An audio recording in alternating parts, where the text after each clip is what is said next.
महेश साडे आज मौजे कनकवाडी तांडा येथे आम्ही महेश साडे यांच्या कुटुंबियांची भेट घ्यायला आलो होतो। खरं तर महेश साडे हा सोशल मीडियाचा बळी ठरलेला आहे। सोशल मीडियाच्या काही लोकांनी त्याला ट्रोल केल्यामुळे आणि त्याची दास्ती घेऊन त्यांनी स्वतः आत्महत्या केली।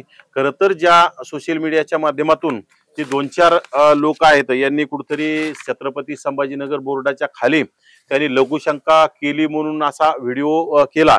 परंतु महेश साडेने मी ते व्हिडिओ पाहिल्याच्या नंतर त्याच्यात असं निष्पन्न होतंय की त्यामध्ये महेश साडे यांनी लघुशंका सुद्धा केली नव्हती। त्यापूर्वी कोणीतरी लघुशंका केली परंतु हा तिथपर्यंत नेला।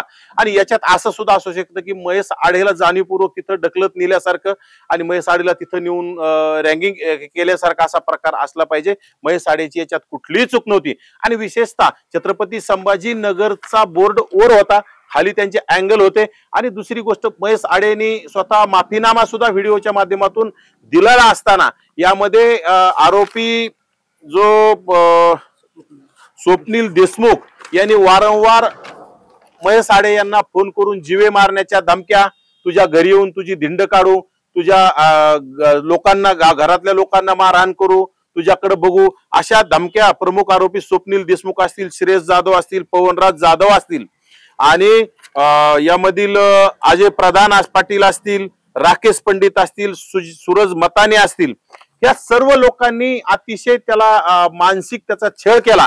आणि मानसिक छळ केल्यामुळे महेश साडेनं अतिशय मनाला त्याच्या वेदना झाल्या आणि आपल्या कुटुंबियाला सुद्धा याचा त्रास होईल म्हणून त्यांनी आत्महत्येचं तयारी केली आणि स्वतः आत्महत्या केली। आणि ह्या आत्महत्येस प्रवृत्त आणि आत्महत्येस जबाबदार असणारे मी आता सांगितलेले हे सर्व आरोपी आहेत।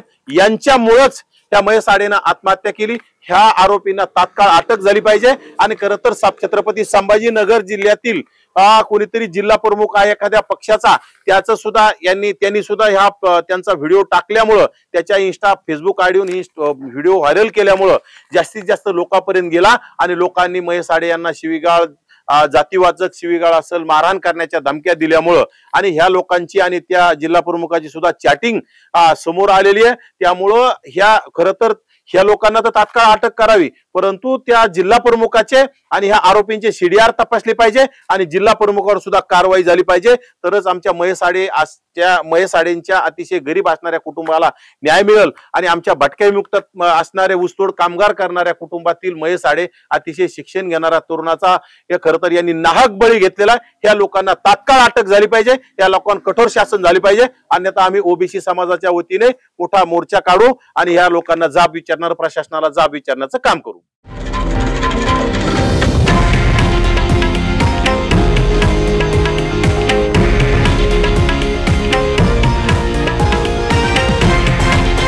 हे आहे देशातील नंबर 1 न्यूज नेटवर्क आणि आपण पाहत आहात TV9 मराठी, एकमेव।